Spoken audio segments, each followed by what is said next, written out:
Ассалаумағалейкум достар, сіздермен бірге мен Нурик Кезет. Бүгін біз қалай экранға код қояды деген сұраққа жауап беретін боламыз. Ал біз баста кеттік. Бірінші настройкаға кіреміз.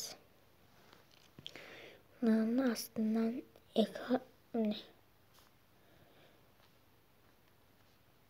экран блокировка дегенді басасыздар.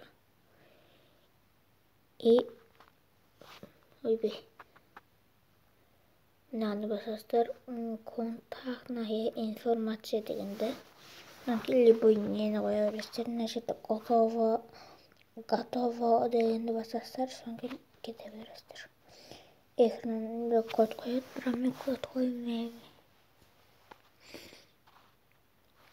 Сіздермен болған мен Нурик Кезет. Бәріне пока-пока.